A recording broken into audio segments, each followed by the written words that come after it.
Good morning. காலைல ஒரு பாட்டுக்கு ஃபுட் வச்சாச்சு. இப்போ ரெண்டாவது பாட்டுக்கு ஃபுட் வைக்கலாம் வாங்க. வந்துட்டானுங்க. குட் மார்னிங் சொல்லுப்பா. அப்போ எப்படி குட் மார்னிங் சொல்லு? அப்போ எப்படி சந்தோஷமா இருக்கியா? சந்தோஷமா சாப் சாப்.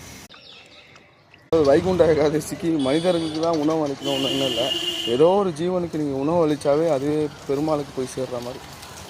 உணவு கொடுத்தீங்கன்னு வச்சுங்களேன், செய்த கர்மம் என்ன செஞ்சிடும், அவரும் சீக்கிரம் வைகுண்டத்துக்கு உள்ள என்ட்ரிக்கு பாஸ் கொடுப்பாரு. இல்லைன்னா சும்மாவே வைகுண்டத்துக்குள்ளே போயிட்டு வந்துட முடியுமா? கோயிலில் வாசல் உள்ளே போயிட்டு வந்தால் வைகுண்டத்துக்கு போயிட்டு வந்த மாதிரியா? அது மாதிரிலாம் கிடையாது.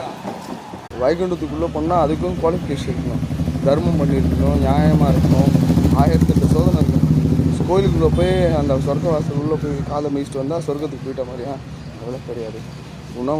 உணவழிஞ்சால் கர்மா கழியும். அவரை சரணடைங்க, பற்றற்று இருங்க, அதான் வாழ்க்கை. சந்தோஷமா சந்தோஷம். உட்கார் வர இந்தா. பெரிய பெரிய மகான்களாம் தவம் கிடக்குறாங்க வைகுண்டில் போகிறதுக்கு. கோயிலுக்குள்ளே போயிட்டு வெளில வந்தால் வைகுண்டம் போன மாதிரியா? அது கிடையாது. வைகுண்டம் போகிறது அவரே சதா நினச்சிட்டு நம்ம இந்த இல்லற வாழ்க்கையில் வாழ்ந்து பற்றற்று இருந்து எல்லாமே அவர் தான், பெருமாள் தான் எல்லாமே செய்கிறார். அதெல்லாம் அவரோட செயல், நம்மளோட செயல் எதுவுமே இல்லை அப்படின்னு சொல்லிட்டு உட்காரணும். ஒரு செயல் கூட நம்மளோடது இல்லை, எல்லாமே அவர் தான் செய்கிறாரு, எல்லா செயலும் அவரோடது அப்படின்னு சொல்லி நம்ம எப்போ நம்ம வாழ்க்கையில் போயிட்டு இருக்கோம், அப்போ தான் அந்த வைகுண்ட வாசல் நமக்கு திறக்கும். நான் தான் செய்கிறேன், நான் தான் போகிறேன், நான் தான் கொடுக்குறேன் அப்படின்னு நினச்சிங்கன்னா உங்களுக்கு எதுவுமே ஓப்பன் ஆகாது. எதுவுமே என்னோடது இல்லை, எல்லாம் அவரோடது. சரணாகதி பெருமாளோட இது சரணாகதி. எப்போ நீங்கள் அவர் பாதத்தில் சரணாகதி அடைகிறீங்களோ அப்போ தான் வைகுண்ட வாசல் ஆகும். சும்மா கோயிலுக்குள்ளே போயிட்டு வாசலில் போயிட்டு உள்ளே போயிட்டு வெளியில் பிரசாதம் வாங்கிட்டு வந்தது வைகுண்டம் கிடையாது.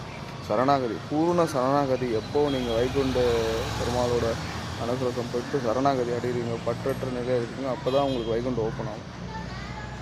வணக்கம். எனக்கு தெரிஞ்ச என் ஆன்மீக பயணத்தில் எனக்கு குருநாதர்கள் நான் பார்த்த வழியில் பார்த்த குருநாதர்கள் எனக்கு சொன்னது எல்லாமே நான் உங்களுக்கு சொல்கிறேன். இது நான் சொல்கிறது கிடையாது. என்னோடய குருநாதர்கள், என்னை பண்பாட்டுறாளர்கள், நான் நிறைய பேர்கிட்ட கற்றுக்கிட்டது உங்களுக்கு கூட சொல்கிறேன். நான் எந்த ஒரு விஷயம் இந்த சொல் என்னோடது கிடையாது, எல்லாமே பெருமாளோடது. அதனால் வைகுண்டம் போனோன்னா இவ்வளோ குவாலிஃபிகேஷன் பற்றுருங்க, சரணம் அடையுங்க, சரணாகதி அடைங்க. பெருமாள்கிட்ட சரணாகதி அடைஞ்சால் தான் வைகுண்டம் போக முடியும். உணவு அடைங்க, முடிஞ்சவளுக்கு உணவு கொடுங்க. ஏதோ ஒரு ஜீவனுக்கு, மனிதர்களாக கொடுக்கணும் இல்லை, ஏதோ ஒரு ஜீவனுக்கு கொடுங்க.